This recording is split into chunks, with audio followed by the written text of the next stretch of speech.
आप जानते हैं कि स्पॉन्डिलाइटिस नाम की खराब बीमारी है, वो चूने से बिल्कुल ठीक होती है, बहुत जल्दी ठीक होती है। जिनको स्पॉन्डिलाइटिस है उनको कहिए कि रोज गेहूं के दाने के बराबर चूना खाते रहें।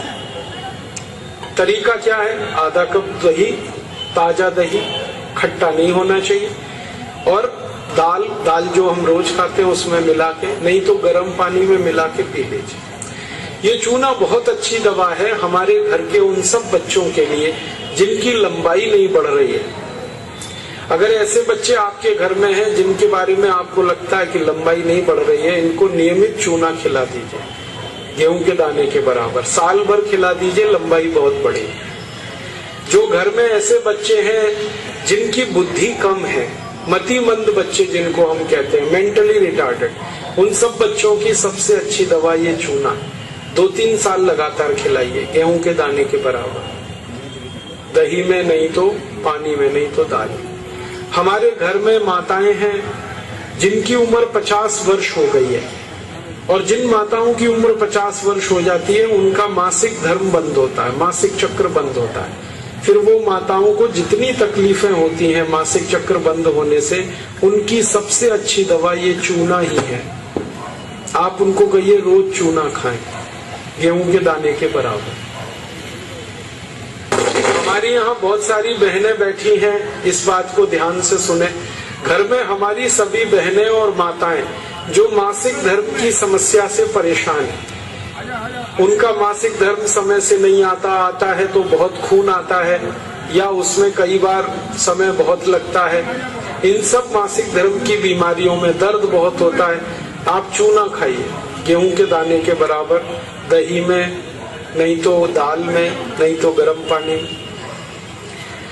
ये जो चूना है ना, ये बहुत अद्भुत दवा है उन सभी मरीजों के लिए जिनको पीलिया होता रहता है, अक्सर जॉन्डिस।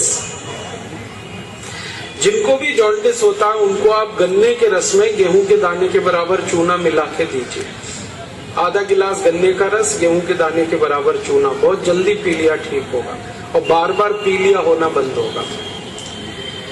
ये जो चूना है ना, ये नपुंसकता की बहुत अच्छी दवा है। अगर कोई पुरुष ऐसा है जिसके वीर्य में शुक्राणुओं की संख्या एकदम नील है या बिल्कुल कम है, उनको आप चूना खिलाइए।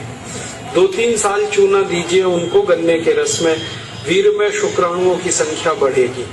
ऐसी कई माताएं जिनके शरीर में अंडे नहीं बनते, ओव्यूलेशन का उनका गड़बड़ी है, उनको आप चूना खिलाइए, बहुत जल्दी उनकी बीमारी ठीक हो।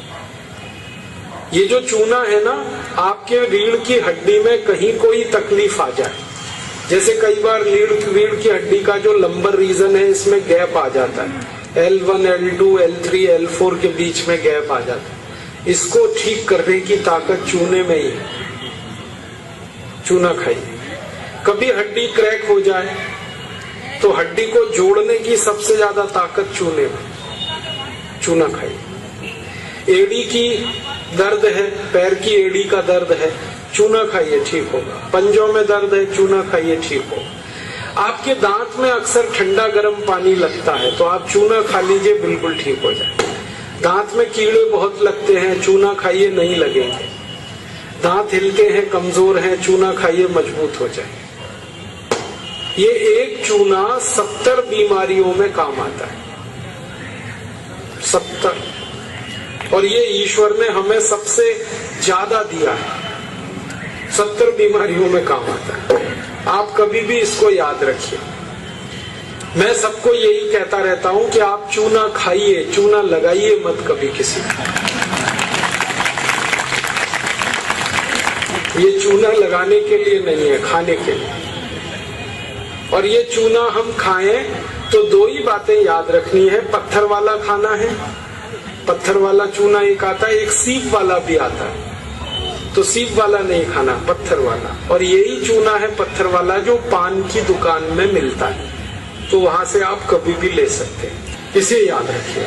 बस एक ही व्यक्ति चूना ना खाए, एक सावधानी है इसमें।